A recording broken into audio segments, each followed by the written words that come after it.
이재명 정부는 인수위도 없이 출범을 했습니다.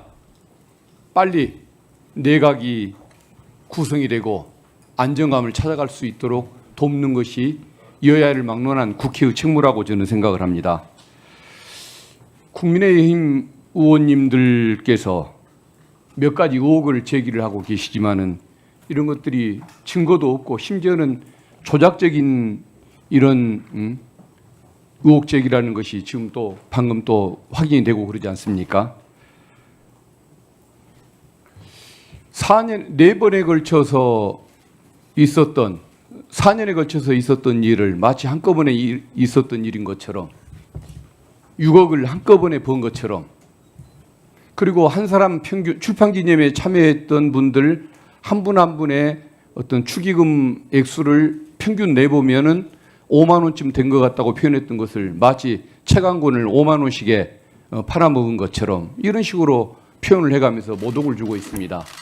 그리고 그게 사실은 어제 이미 그 문제가 드러나고 밝혀졌음에도 불구하고 계속 같은 말을 고장난 녹음기처럼 반복을 하고 자료를 띄우는 행위를 계속하면서 이런 인신모독적인 행동을 계속하고 있는데, 이런 그 문제점에 대해서는 좀 위원장님께서 좀 제지를 해주시는 것이 어떨까 싶습니다.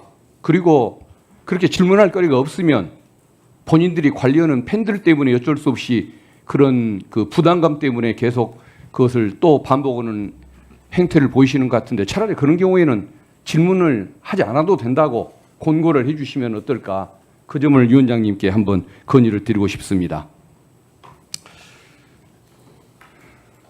지금 현재까지 청문회 관련해서 개인의 도덕성, 인신의 문제 관련해서 입증된 것이라고는 후보자의 어떤 경제적 형편이 어려웠다라는 것 외에는 입증되는 것이 없는 것 같습니다. 그리고 어제도 말씀드렸듯이 그 경제적 형편이 어려워졌던 것은 정치자금법 위반 사건의 추징금 문제 때문에 그런 어려움을 겪게 되었다는 것인데, 그 사건의 그 과정에서 수사를 담당했던, 대선자금 수사를 하고 박연차 사건을 수사했던 그 수사 담당자 중간 간부의 얘기를 제가 직접 들었던 바에 의하면 꼭 우리 김민석 후보자에 관한 사건만을 특정해서는 얘기는 아니고 전반적으로 했던 얘기가, 기업들한테 그 증거를 우리가 어떻게 확보할 수가 있었겠냐, 경영권 문제, 배임 횡령 문제를 가지고 당연히 협박을 해서 그 자백을 받았지라고 얘기를 합니다. 액수마저도 그렇게 협박을 해서 받아냈다는 것을 스스로 얘기를 하는 겁니다.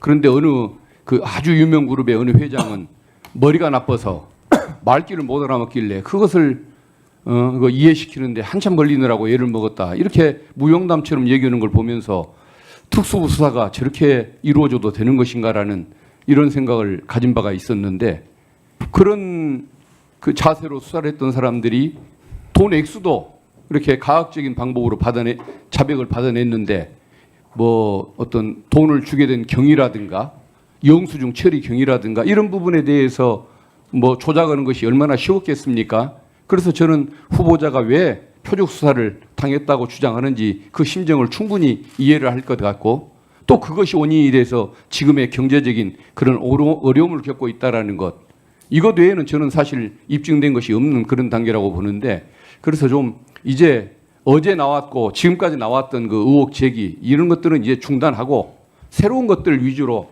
또 정책 위주로 좀 질문을 해주는 방법으로 이어갔으면 좋겠다는 것을 위원장님께 한번 건의를 드리고 싶습니다.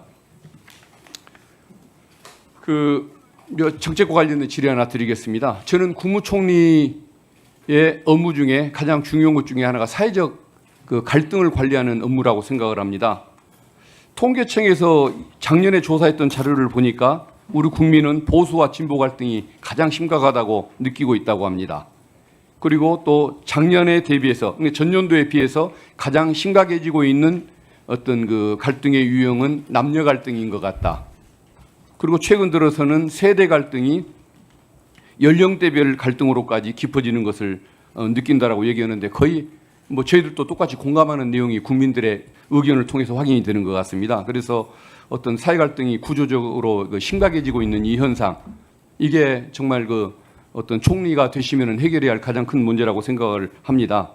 그러니까 2023년도 국무조정실에서 연구 용역했던 결과에 의하면은 지난 33년간 사회 갈등으로 발생했던 총 비용이 2,628조 원이나 된다라고 그렇게 얘기하는 상황입니다. 그래서 저는 총리가 되신다면은 이 어떤 대한민국의 이런 갈등, 진영 간의 이런 갈등이라든가 남녀 간의 갈등, 세대별 갈등, 여기로 생기는 이 문제점들을 어떤 총리께서 직접 주도해서 좀 해결하는 이런 구조, 시스템, 정성 이런 것들을 좀 들어주셔야 한다는 생각이 드는데 한번 여기에 대해서 의견을 좀 말씀해 주시면 감사하겠습니다. 이재명 대통령님을 오늘 대통령까지 이르게 한 데에는 이재명 대통령님께서 성남시장과 경기도지사 시절에 보였던 적극적인 참여와 기타 넘는 토론의 유도에 의한 문제 해결의 기초가 깔려 있었다고 생각합니다.